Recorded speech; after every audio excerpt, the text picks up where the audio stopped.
बोलती पोथी में आपका स्वागत है। हम अक्सर बोलने की ताकत की बात करते हैं, है ना? लेकिन क्या कभी सोचा है कि असली ताकत शायद ये जानने में है कि चुप कब रहना है? क्या हो अगर एक गलत समय पर बोला गया एक शब्द किसी की पूरी दुनिया ही उलट कर रख दे?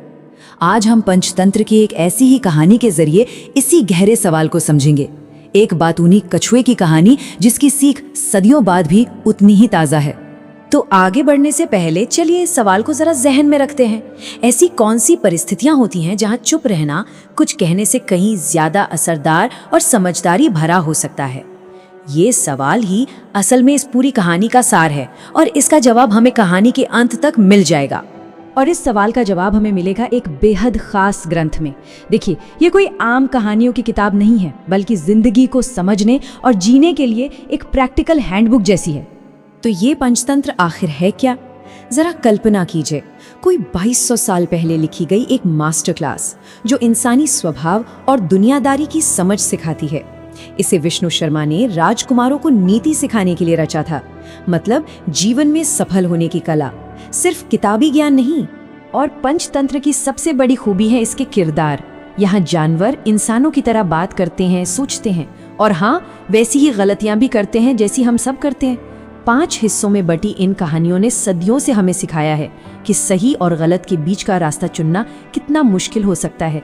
तो चलिए अब सीधे उस कहानी पर आते हैं जो आज की हमारी चर्चा का केंद्र है। कहानी एक ऐसे कछुए की है जिसका सबसे बड़ा दुश्मन बाहर कोई नहीं बल्कि उसके अंदर ही मौजूद था।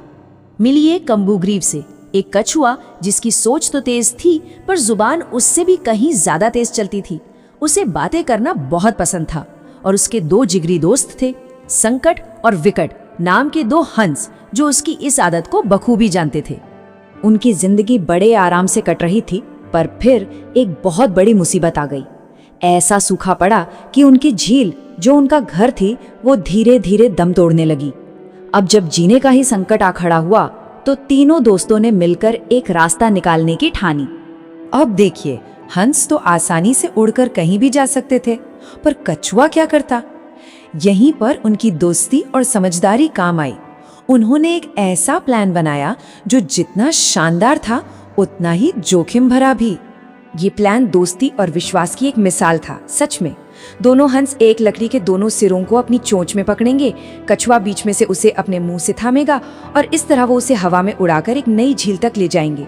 ये तो बिना पंखों के उड़ने का एक साहसी जुगाड़ था। लेकिन इस पूरे हैरत अंगेज प्लान की कामयाबी सिर्फ एक शर्त पर टिकी थी। हंसों ने अपने दोस्त को बिल्कुल साफ साफ और सख्त चेतावनी दी, देखो, सफर में चाहे कुछ भी हो जाए, किसी भी हालत में अपना मुंह मत खोलना। तुम्हारी जिंदगी तुम्हारी खामोशी पर ही निर्भर करती है। और बस इसी एक वादे के साथ वो अनोखा सफर शुरू हुआ। सब कुछ प्लान के मुताबिक चल भी रहा था, लेकिन अब कछुए के आत्मनियंत्रण की सबसे बड़ी परीक्षा होने वाली थी, और वो भी जमीन से हजारों फीट ऊपर। जरा उस नजारे के बारे में सोचिए तो, 2 हंस एक लकड़ी से कछुए को लटकाए हुए एक शहर के ऊपर से गुजर रहे हैं। जाहिर सी बात है, नीचे जमीन पर मौजूद लोगों के लिए ये किसी अजूबे से कम नहीं था। नीचे से शोर आने लगा, लोग हंस रहे थे, मजाक उड़ा रहे थे। अरे देखो, ये कैसा तमाशा है, पक्षी कछुए को उड़ाकर ले जा रहे हैं। ये सारे ताने और शोर सीधा कछुए के कानों में पड़ रहा था। कछुए के लिए ये अपमान बर्दाश्त से बाहर था।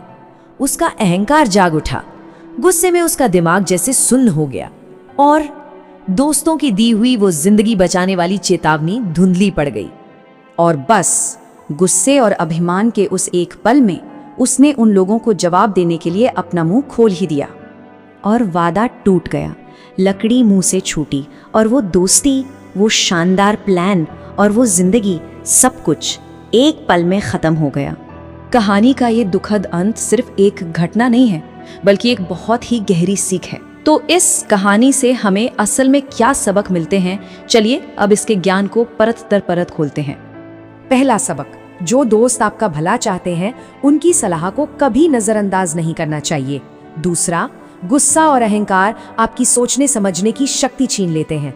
और सबसे अहम, एक पल का आवेग आपकी सबसे बेहतरीन योजनाओं को भी तबाह कर सकता है। कभी कभी चुप रहना ही सबसे बड़ी रणनीति होती है। पंचतंत्र की यही तो खासियत है, ये अपनी सीख को बिना किसी लाग लपेट के बिल्कुल सीधे सीधे बताती है। कहानी के अंत में ये श्लोक इस पूरे सार को एक लाइन में समेट देता है, जो सच्चे दोस्तों की नहीं सुनता उसका हश्र उसी मूर्ख कछुए जैसा होता है। अब दिलचस्प बात यह है कि ये ज्ञान सिर्फ भारत तक ही सीमित नहीं रहा। पंचतंत्र की इन कहानियों ने पूरी दुनिया का सफर तय किया है। जरा इस सफर पर एक नजर डालिए, ये कमाल का है। संस्कृत से निकलकर ये कहानियां पहले फारसी और फिर अरमी भाषा में कलीला व दिमना के नाम से मशहूर हुईं और वहां से होते हुए यूरोप की लगभग हर भाषा में पहुंच गईं। कह सकते हैं कि ये इंटरनेट से हजारों साल पहले का वायरल कंटेंट था। और ये सिर्फ इतिहास की बात नहीं है, आज भी जैसा कि हम देख सकते हैं दुनिया भर की यूनिवर्सिटीज में पंचतंत्र को पढ़ाया जाता है, और सिर्फ साहित्य में नहीं बल्कि मैनेजमेंट, लीडरशिप और स्ट्रैटेजी सिखाने के लिए। क्योंकि इंसानी स्वभाव के जो मूल सिद्धांत हैं, अहंकार, दोस्ती, लालच, ज्ञान, वो कभी नहीं बदलते। तो हम वापस उसी सवाल पर आते हैं जहां से हमने शुरुआत की थी। आज की इस दुनिया में जहां हर कोई बोल रहा है, हर कोई अपनी राय दे रहा है, वहां कछुए की ये कहानी हमें सोचने पर मजबूर करती है। हम सब जो लगातार बोल रहे हैं, उस शोर में हम क्या सुनने से चूक रहे हैं? शायद सबसे गहरी सच्चाई खामोशी में ही छुपी है।